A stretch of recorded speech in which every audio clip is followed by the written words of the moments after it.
Huawei executive returns as China releases two Canadians. China's government was eagerly anticipating the return of a top executive from global communications giant Huawei Technologies on Saturday following what amounted to a high-stakes prisoner swap with Canada and the U.SMeng Wanzhou, 49, Huawei's chief finance officer and the daughter of the company's founder, reached an agreement with U.S. federal prosecutors that called for fraud charges against her to be dismissed next year.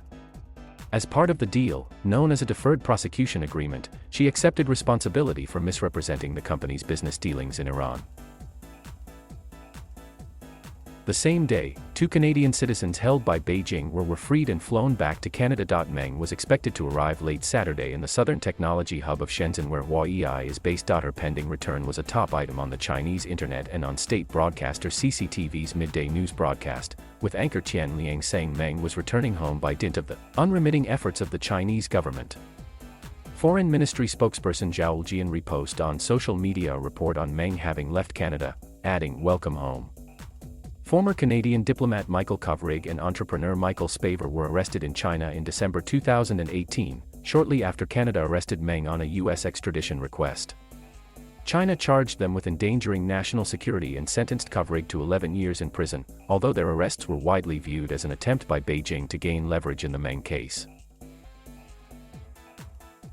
These two men have been through an unbelievably difficult ordeal. For the past 1,000 days, they have shown strength, perseverance and grace, and we are all inspired by that, Canadian Prime Minister Justin Trudeau said Friday. The case had caused a huge rift in China-Canada relations, with Beijing launching regular broadsides against the Canadian justice system and banning some imports from the country. In addition, two Canadians convicted in separate drug cases in China were sentenced to death in 2019. A third, Robert Schellenberg, received a 15-year sentence that was abruptly increased to the death penalty after Meng's arrest. It wasn't immediately clear if those prisoners might receive any reprieve. In Shenzhen, a 20-year-old job seeker at the headquarters of Huawei repeated a government view that Meng's arrest was driven by politics and rivalry with the US over technology and global influence. "I think was to stop Huawei's development in the world," said the man, who gave only his surname, Wang, as is common with Chinese speaking to foreign media. "It's a very important reason. Nobody wants other countries to have better technology than itself." The frenetic chain of events involving the global powers brought an abrupt end to legal and geopolitical wrangling that for the past 3 years has roiled relations between Washington, Beijing and Ottawa. Huawei is the biggest global supplier of network gear for phone and internet companies and a symbol of China's progress in becoming a technological world power that has received massive government backing. It has also been a subject of US security and law enforcement concerns, with officials and analysts saying it and other Chinese companies have flouted international rules and norms and stolen technology and vital personal information. The case against Meng stemmed from a January 2019 indictment from the Justice Department of the administration of former President Donald Trump.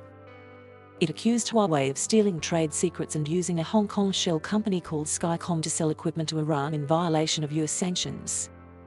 The indictment also charged Meng herself with committing fraud by misleading the HSBC Bank about the company's business dealings in Iran.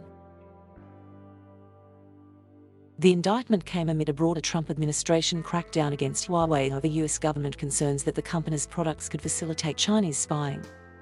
The administration cut off Huawei's access to US components and technology, including Google's music and other smartphone services, and later barred vendors worldwide from using US technology to produce components for Huawei. President Joe Biden, meanwhile, has kept up a hard line on Huawei and other Chinese corporations whose technology is thought to pose national security risks. Huawei has repeatedly denied the US government's allegations and security concerns about its products. As part of the deal with Meng, which was disclosed in federal court in Brooklyn, the Justice Department agreed to dismiss the fraud charges against her in December 2022, exactly 4 years after her arrest, provided that she complies with certain conditions, including not contesting any of the government's factual allegations. The Justice Department also agreed to drop its request that Meng be extradited to the US, which she had vigorously challenged, ending a process that prosecutors said could have persisted for months. After appearing via video conference for her New York hearing, Meng made a brief court appearance in Vancouver, where she'd been out on bail living in a multi-million-dollar mansion while the two Canadians were held in Chinese prison cells where the lights were kept on 24 hours a day. Outside the courtroom, Meng thanked the Canadian government for upholding the rule of law, expressed gratitude to the Canadian people and apologized for the inconvenience I caused. "Over the last 3 years my life has been turned upside down," she said. "It was a disruptive time for me as a mother, a wife and as a company executive. But I believe every cloud has a silver lining. It really was an invaluable experience in my life.